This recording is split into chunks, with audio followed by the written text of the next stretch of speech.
Hello students, welcome to fifth lecture series.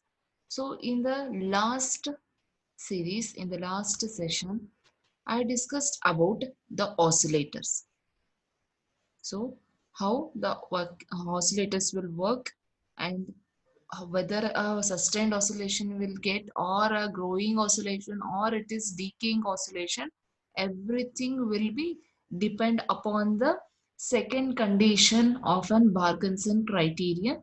So we already saw that. So we have many oscillators. So we have Hartley oscillator, Colpite oscillator, phase shift oscillator, Wien bridge oscillator, crystal oscillator. So for your syllabus, you have phase shift oscillator and Wien bridge oscillator. So the first is phase shift oscillator. So the name only tell the phase shifting.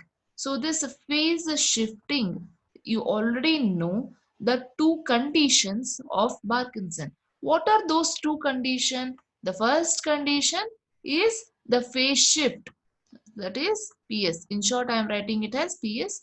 So phase shift should be of 360 degree. So the second condition is nothing but that is magnitude of the feedback factor and also the gain of an amplifier to be equal to 1. So then only you will be getting a sustained oscillation. Sustained oscillation means you will be getting both the positive and negative in an equal format. So this is a condition. So where any circuit to be act as an oscillator means that circuit should satisfy this condition, then only it will going to act like an oscillator. So you already know oscillator is nothing but it will produce the output without any input excitation. So the noise itself is taken and it is amplified that noise and you will be getting the output. So now in this, let's see what is this a phase shift oscillator. So here you can see there are two figures. So the first, this figure is nothing but an amplifier within some IC. So we are not showing any transistor. So this is everything will be embedded or in the IC itself. And the second, the name only tell it is a transistorized phase shift oscillator. So in the exam you have to write this. So while experimenting, we can use IC also. For that purpose, I'm showing the both. So here in the phase shift oscillator, so the you can see this is an voltage divider circuits. So at this point, the voltage is going to divide. And here this is an R1, RL, RC is nothing but an collector resistance, RE is nothing but emitter resistance, CE is nothing but emitter capacitor. This is the capacitance, okay, at the collector, and V0 is the output. And here you have three pair of RC. There are three pairs. This is one pair, second and third pair. So you can write this R dash over here also. Okay, so in order to balance the input and output, we are connecting like this. And when you saw this, it is of a ladder format. So it is of the ladder. It is sometimes they may ask as a ladder type oscillator circuit. Explain ladder type. So ladder type is nothing but RC phase shift oscillator. Okay. So here you may think why it is connected like this. So already you know that this is an CE amplifier. So the arrow mark was missed over here. So this is an CE amplifier. In the CE amplifier, the CE amplifier will be giving a phase shift of how much? The phase shift of 180 degree. So I already explained this. So the CE amplifier will be giving a phase shift of 180 degree. But as the Parkinson criterion condition will tell, you need 360 degree. So the CE amplifier is giving 180 degree means still 180 degree you need it. So in order to satisfy the Parkinson condition. So how you'll get this 180 degree? So this 180 degree will be getting from this three pairs. So anyhow, this will be giving the 180 degree phase shift, and still more 180 degree is required, and it is given from this circuit. So how? So the first pair RC, this first pair will be giving the phase shift of 60 degree. Similarly, the second pair, this. So the second pair is also giving 60 degree phase shift. Then the third pair is also giving 60 degree. So altogether 60 plus 60 plus, so it will become 180. So 180 degree is given from the CE amplifier and 180 degree from this feedback circuit. So totally it is of how much? It is 360 degree. So you can ask how it is giving 60 degree. By choosing a proper value of R and C value. By using proper values of R and C value. So all R and C values over here, it should be identical. So the value of R, C, so everything should be identical. The three pairs should be using same resistance and same capacitance. Okay, so then only you are going to get 60 degree phase shift. So then you may ask how you will be getting that. So for example, you are getting, I'm taking an example. Suppose if the input sine wave is like this, okay, so after the noise, everything, you are getting this sine wave. And as I already told, in a CE amplifier, it is of 180 degree phase shift. You will get like this. Okay, but your condition is, Parkinson criteria condition is, it should be of 360 degree. So when it is going across this, so again you have to get the same, there are in phase. So how? Suppose, so this is the concept. So how you will be getting, let's see that. So whenever the sine wave, okay, suppose if I am, this is a sine wave over here, let's assume this is the sine over here. So this, how much I told, this is giving 60 degree phase shift, isn't it? So 60 degree means, suppose if I take any sine wave, so this point I can tell it is of 0 degree, this point it is of 90 degree, okay, so this point is of 180 degree, so and this point is of 360 degree, isn't it? So this is, so here between 0 and 90, somewhere you will get how much? 60 degree phase shift. Similarly, between 90 and 180, somewhere here you will get 120 degree phase shift, isn't it?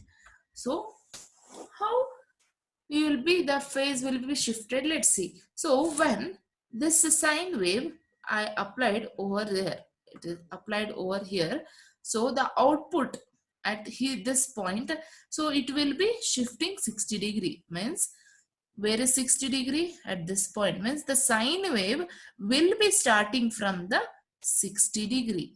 Okay, so suppose this is my 60 degree, the sine wave, instead of starting from 0 degree, it will start from 60 degree, and your sine wave at this point will be of this type. So next pair will be giving additional 60 degree. So additional 60 degree means it will become 120. So then what happens at this point, what happens? This will be starting with 120. That is, at instead of starting from 0, so here it is started from 60. Similarly, instead of starting from 60, after the second pair, it will start from 120 degree. So that means you will be getting from here to somewhere like this. So at last, it is giving additional 120, isn't it? So here it is already shifted to an 120 degree. So additional, it will give 60. So it is of how much? It is 180 degree. It will start from 180 degree. Finally, you will be getting this. So you can observe here, you are applied the sine wave in this format. At the end of the third pair of RC, it is a phase shift of how much? 180 degree. So then it is of like this. So there is a 360 degree shift is provided from this circuit. So that's why it is named as a phase shift oscillator. So you can, instead of connecting in a series, you can also connect this in parallel. No issue if you are confused. Why they are connecting in a series? In order to balance the load resistance and the output resistance. So here to be maintained, because at this point the voltage will be divided. At this point the voltage will be divided. So here the resistance is also maintained. So in order to balance, we are connecting the R dash in series. No issue, you can connect parallel if it is confusing. Okay, so in a practical thing we will be connecting like this. So this is about phase shift oscillator. And what is the disadvantage in this phase shift oscillator? The disadvantage in phase shift oscillator is, I told that these three pair of RC will be each giving 60 degree. Totally it is of 180 degree phase shift. So in order to maintain 180 degree phase shift, all R and C value should be identical. So that condition makes an RC phase shift to be one of the disadvantage, because each and every value you have to maintain equally. It should not change. Sometimes if the frequency, if you have to change, so at that time you already know the frequency formula. So it will be F equal to 1 over, it will be 2 pi RC. So suppose the frequency of some other frequency sine wave is required, means at that time you have to change the value of RC. So you'll be getting the frequency. If you have changed the value of RC, the phase shift may be also changed.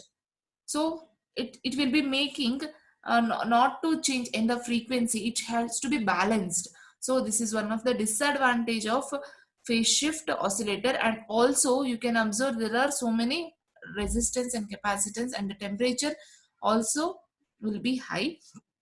So because of the such disadvantage, we going with the next, there is Weinberg oscillator.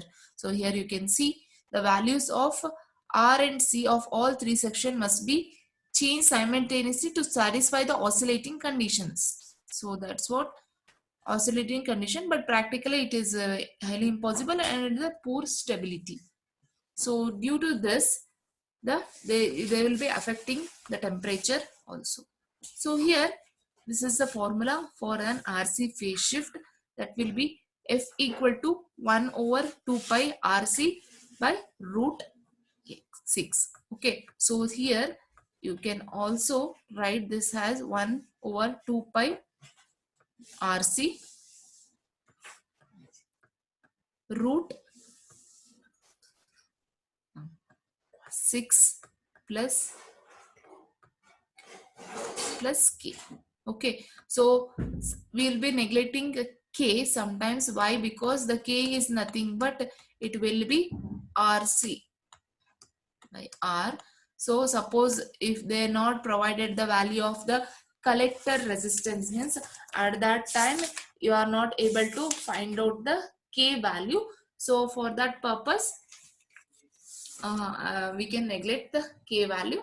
So I have written like root 6. For this we have a beta is equal to 1 over 29. So you already know. So the one of the condition to be satisfied to be a beta equal to 1. It is one of the condition. For a loop must be greater than unity we have. So if the loop should be greater than unity, means the oscillation will be growing oscillation.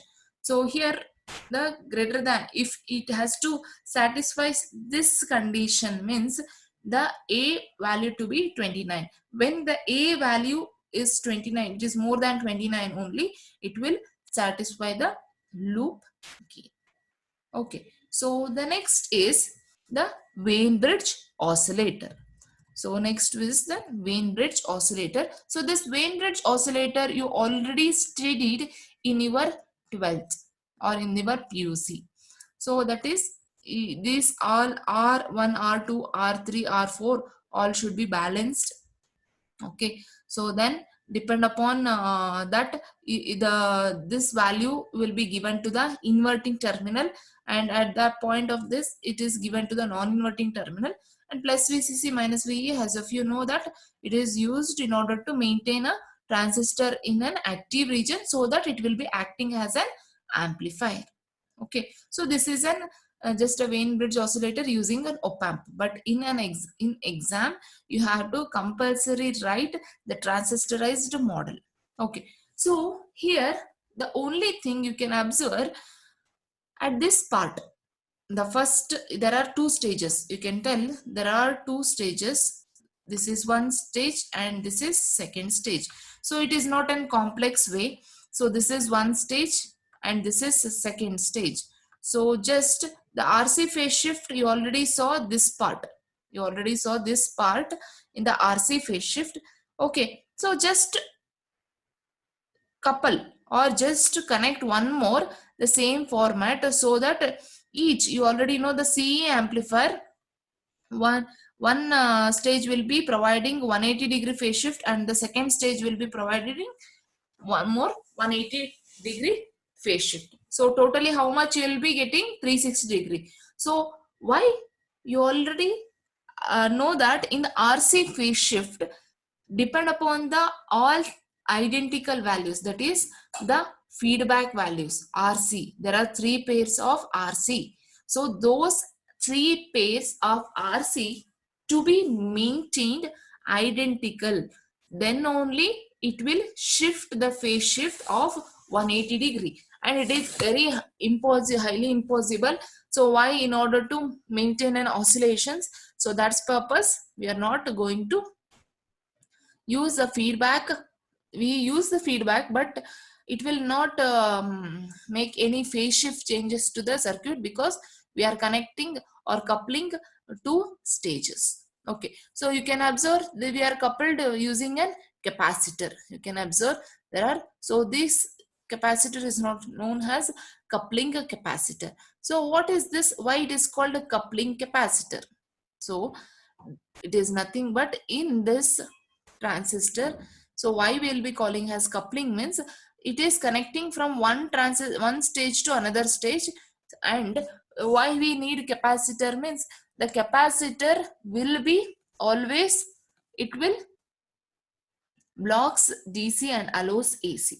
So for that purpose we are using, here you can observe we are connecting the plus VCC, so it may affect the oscillation. So for that purpose we need only AC signal, so it will block the DC and it will allow AC. So for that purpose we are using the capacitor over here, because you will be connecting an DC voltages over here. So it is coupling because connected between two circuits. Then you may ask here one more pair. So this is RC and RC. This is in series and this is in parallel. And here at this point, if I remove this, these two will be looking like these are in series. This pair and this pair in series. Suppose if I connect this feedback, then only it will be acting as parallel. Okay.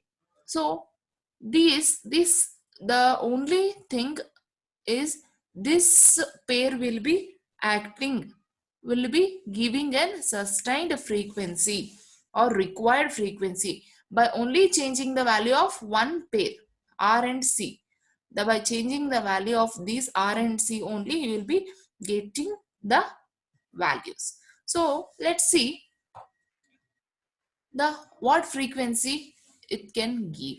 So your Weinbridge oscillator can give the frequency of 20 hertz to 200 kilohertz only with very low distortion. So the frequency, so as per you change the RC value, it can range from 20 to 200 kilohertz, the range, the frequency. So it will depend upon the application. Okay, so that's why this part is called as an frequency selective network. That's why it is named as frequency selective network. So here you are not using any 3 phase of RC in order to phase shift, because this stage only providing the 360-degree phase shift for us. Okay, so one more capacitor is connected and it will block DC and it will allow AC. Okay.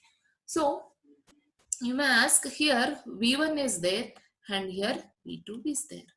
So in the examination they may ask, determine the frequency of a Wien bridge oscillator. So I told, in order to frequency it will depend upon these values. So here you can see the output voltage, it is, we are taken as V1 and this we are taken as V2. So here the whole voltage from this point to this point is V1. I don't know what is the voltage across this. So I have to find out voltage across this point. So how you will calculate the voltage across this point? I already told, the voltage divider rule, isn't it? Suppose if you want to calculate voltage across this, write V2 equal to, okay, so the main voltage, what is the main voltage here? It is V1, okay, it is V1 into, where you are finding? You are finding across this. So at this point it will be, what is R2? It is parallel, right? So it is R2 parallel to C2 over the total resistance. The total resistance, suppose if I take R1 this, the total resistance will be, if I remove this, it will be in series. Okay, so series means this R1 C1 pair will be with R2 C2 pair. So this will give a, what is the voltage. Okay, so before going with this, so but I don't know the total resistance. I have to find out this in the equation, in this, in order to find the V2 across here, I need the total resistance first. So I will be calling it as an Z impedance. So let's see how we will be calculating the total impedance. So that is what here we showed in the derivation. Let's see that. Okay, so before that, depend upon the first circuit. So which is the first circuit? Using an op-amp, the Wien bridge oscillator using this op-amp. On this basis, we are writing one equation, expression for frequency from the first figure. So you already know this R3 by R4 equal to R1 by R2 plus C2 by C1. Suppose all resistance are equal. Okay, so R1 R2 is equal to R, C1 C2 is equal to C. So then it will become 1 over 2 pi RC. Okay, so let's see. I told in the exam you have to write down the transistorized Wien bridge oscillator, isn't it? So let's derive. Before deriving an frequency, you have to first know the total impedance. So I already told R minus jXC, that is, one is parallel, another one is series, isn't it? These two are in parallel.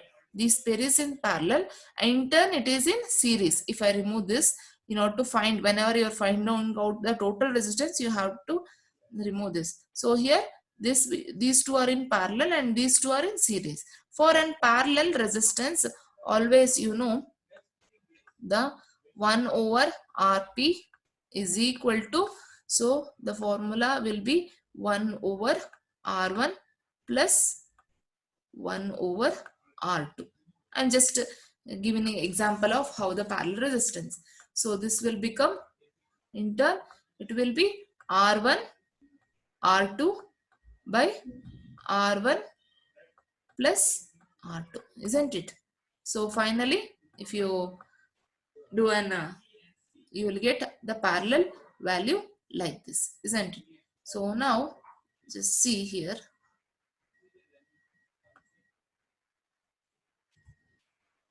See, this is what I have written for the lower circuit. So that is this one.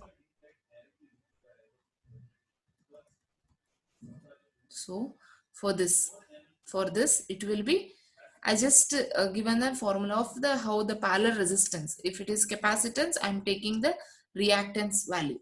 We have to take reactance only. So R in the place of R2, I am writing capacitor because the which is parallel capacitor. So I am taking the reactance of that, the imaginary minus jXC over R minus jXC. The same formula. So next, this is in series, right? These two are in series. In turn, it is series with this. R and C are in series. In turn, these are series with the RC because I am taking the total resistance. So you don't consider this. If you connect this, at that time it is acting as a parallel. But in order to find out the total resistance, you should not consider this wire. So then it is in series, right? Series will be R1 plus R2, the formula. So in that format, this will be R minus JXC. That is R minus JXC. By taking an LCM, R minus JXC. So R minus JXC whole square minus JRXC. Okay.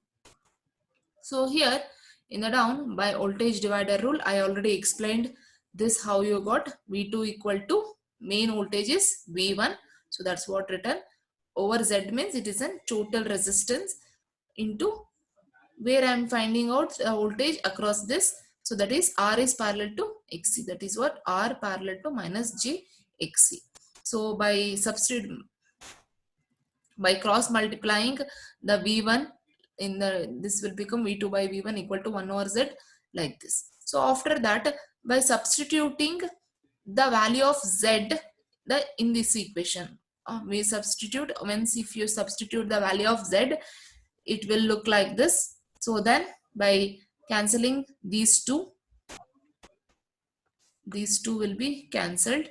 So then it will become minus JRXC and this will become R square minus J2R because it is in the form of A minus B whole square. So A minus B whole square is nothing but A square plus B square minus 2AB. It is what? R square minus J2RXC minus XC square minus JRXC as it is written over here.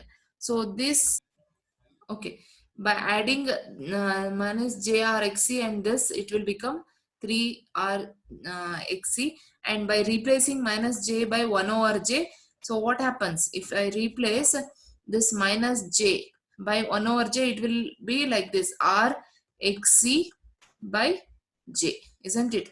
So similarly here also 2RXC by J. So if you transfer J to the top, it will become J square, isn't it? Top J square is nothing but minus 1. So the minus 1 and this minus into minus, it is plus. That's why there is no J over here, RXC. So okay, so this is how you got the equation. Next, by considering only two voltages, that is V1 and V2 are in phase. If they should be are in phase means the imaginary part, where is the imaginary part? It is at the denominator. So it should be 0. Why? In order to become V1 and V2 should be in phase means the imaginary part should be 0. So if I take imaginary part as 0, R square minus X square is equals to 0.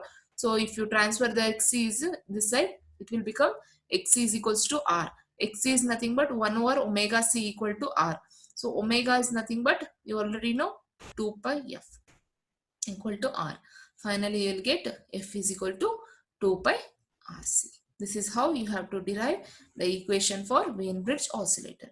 So also, if I make the imaginary part has 0, this part has 0, which is left out, RXC by 3RXC, isn't it? That's what I written over here, RXC by 3RXC. If you cancel RXC and RXC, it will become 1 by 3. So if you cross multiply, so it will become V1 by 3. So this is how we can conclude, for a sufficient feedback voltage and the attenuation is not as high, means that with a low distortion should be maintained, means the only condition is the voltage what you are getting, the V2, it is always 1/3 of the V1.